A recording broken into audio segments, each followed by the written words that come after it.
بسم اللہ الرحمن الرحیم۔ السلام علیکم۔ اکرمہ بن ابو جہل یہ اس باپ کا بیٹا تھا کہ جسے اللہ کے رسول صلی اللہ علیہ وآلہ وسلم نے اس امت کا فرعون کہا تھا۔ اللہ کے رسول صلی اللہ علیہ وآلہ وسلم نے جس کے بارے میں حکم جاری فرمایا کہ اگر یہ بیت اللہ کے غلاف سے چمٹا ہوا ہو تو بھی اس کو قتل کر دیا جائے۔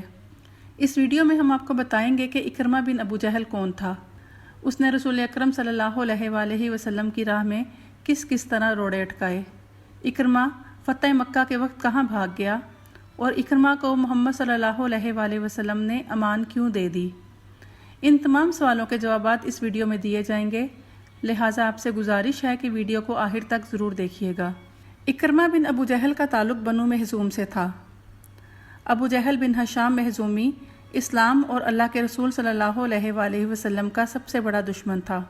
اس نے اللہ کے رسول صلی اللہ علیہ وآلہ وسلم کو جس طرح تنگ کیا اور آپ کی راہ میں روڑے اٹکائے وہ کسی سے پوشیدہ نہیں۔ اگر باپ اسلام کا دشمن تھا تو بیٹا بھی کسی سے کم نہ تھا۔ بدر کے لیے جب قریش کا لشکر نکلا تو اکرمہ بھی قریش کے لشکر میں پیش تھا۔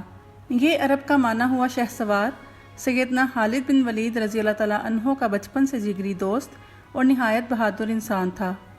بدر کے میدان میں اپنے باپ کے ساتھ کھڑا اکرمہ اپنے باپ کا دفاع کر رہا تھا۔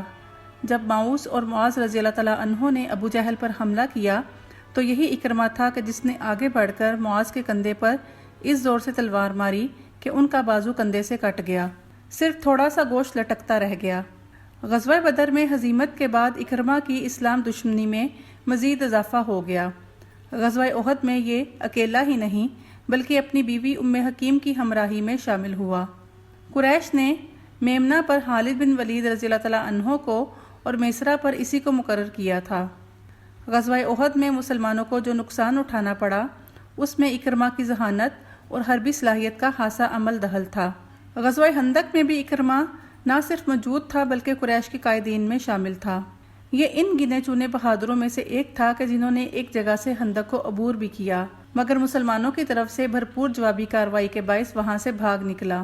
فتح مکہ مکرمہ کے موقع پر مسلمان لشکر کا مقابلہ کرنے کے لیے چند ہی سرپھرے آگے بڑھے تھے، ان میں اکرمہ بھی شامل تھا۔ ہندمہ کے علاقے میں صفوان بن امیہ اور سہیل بن عمر کے ساتھ اس نے مقابلہ کرنے کی کوشش کی، مگر سیدنا خالد بن ولید رضی اللہ تعالیٰ عنہ کی قیادت میں فوجی دستے نے ان پر دھاوا بولا اور یہ لوگ چند لاشیں چھوڑ کر بھاگ گئے۔ ان بگوڑوں میں اکرمہ بھی شامل تھا۔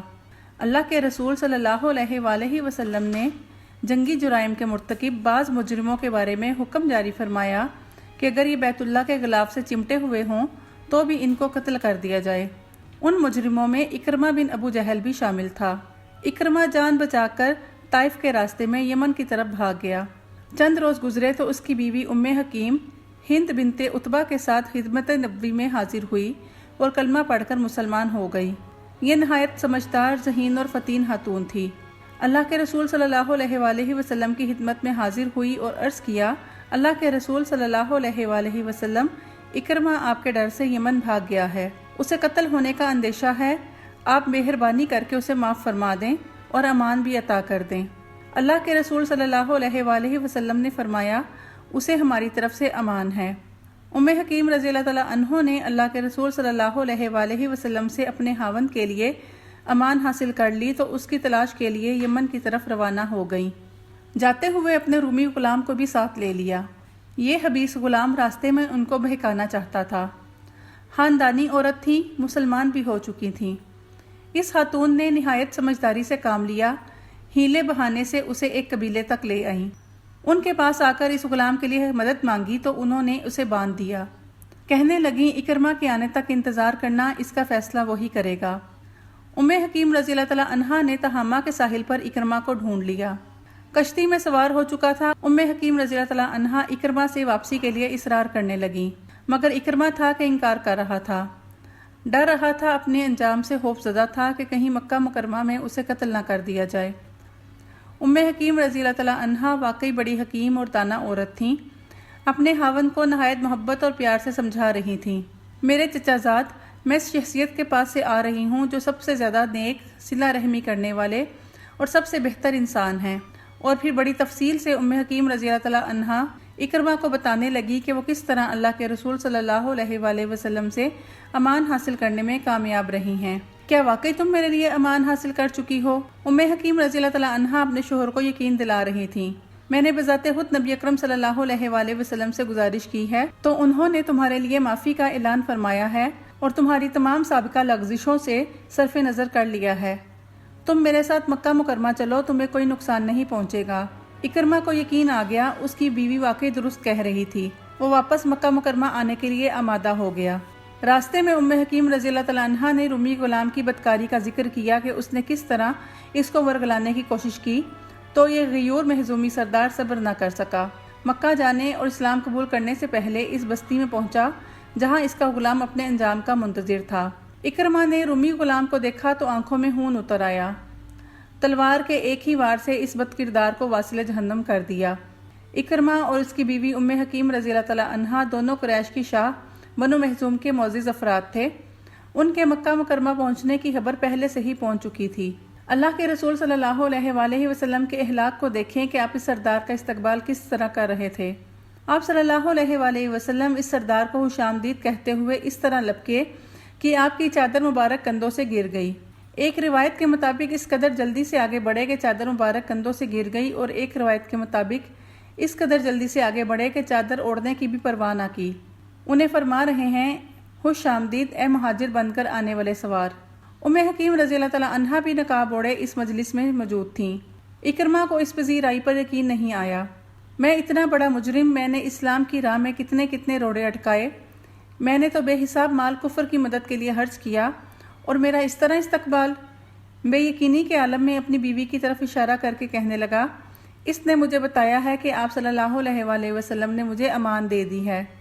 آپ صلی اللہ علیہ وآلہ وسلم نے ارشاد فرمایا، اس نے سچ کہا، تمہیں امن و امان حاصل ہے۔ اکرما کی غلط فہمی دور ہو گئی۔ اب وہ پوچھ رہا تھا، یہ بتلائیے کہ آپ کی دعوت کیا ہے اور آپ کس طرح بلاتے ہیں؟ آپ صلی اللہ علیہ وآلہ وسلم نے اسے معبود برحق کی الوہیت کی شہادت کی طرف، اپنی رسالت کی گواہی دینے کی طرف دعوت دی۔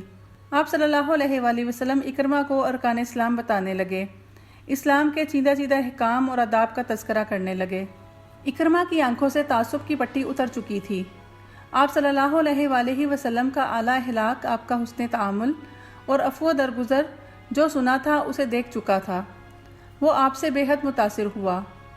اس کے ساتھ ہی وہ آپ صلی اللہ علیہ وآلہ وسلم کے روبرو کلمہ توحید پڑھنے لگا اور اس کی شہادت دینے لگا۔ اکرما رضی اللہ تعالیٰ عنہ اب صحابی رسول صلی اللہ علیہ وآلہ وسلم بن چکے تھے۔ اللہ کے رسول صلی اللہ علیہ وآلہ وسلم بھی نہایت خوش تھے۔ کسی بھی قائد کی اس سے بڑی کامیابی اور خوبی کیا ہو سکتی ہے کہ اس کا سب سے بڑا دشمن اور سب سے بڑے دشمن کا بیٹا اس کے سامنے سرنگوں ہو جائے۔ نبی کریم صلی اللہ علیہ وآلہ وسلم اس بات کی حد درجہ کوشش فرمایا کرتے تھے کہ جو شخص بھی آپ صلی اللہ علیہ وآلہ وسلم کے ذریعے نارے جہنم سے بچ سکے اسے بچا لیا جائے۔ اکرما اپنے گناہوں اور کرتوتوں پر نادم تھا۔ عرض کرنے لگا، اللہ کے رسول صلی اللہ علیہ وآلہ وسلم مجھے ایسے کلمات بتائیں جنہیں میں پڑھتا رہوں۔ آپ صلی اللہ علیہ وآلہ وسلم نے فرمایا، تم یہ پڑھا کرو کہ میں شہادت دیتا ہوں کہ اللہ کے سوا کوئی معبود نہیں، اور یہ کہ محمد صلی اللہ علیہ وآلہ وسلم اللہ کے رسول ہیں۔ اس نے کہا کہ مزید کیا پڑھوں؟ آپ صلی اللہ علیہ وآلہ وسلم نے فرمایا، تم کہو کہ میں اللہ تعالیٰ کو اور تمام حاضرین کو گواہ بنا کر کہتا ہوں کہ میں مسلمان مہاجر اور مجاہد ہوں۔ اکرما رضی اللہ تعالیٰ عنہ اللہ کے رسول صلی اللہ علیہ وآلہ وسلم سے درخواست کرنے لگے کہ اللہ تعالیٰ سے میرے بے شمار گناہوں کی معافی کے لیے دعا فرمائیں۔ اکرما پر اللہ کے رسول صلی اللہ علیہ وآلہ وسلم کے اس اخلاق کا اتنا اثر ہوا کہ وہ اللہ تعالیٰ سے یہ وعدہ کرنے لگے کہ اے میرے خالق و مالک، میں اسلام کی راہ میں رکاوٹ ڈالنے کے لیے جتنا خرچ کیا کرتا تھا اب اس سے دگنا تیری راہ میں خرچ کروں گا۔ تیرے دین کو روکنے کے لیے جس قدر لڑائی کیا کرتا تھا اب اس سے دگنا تیری راہ میں جہاد کروں گا۔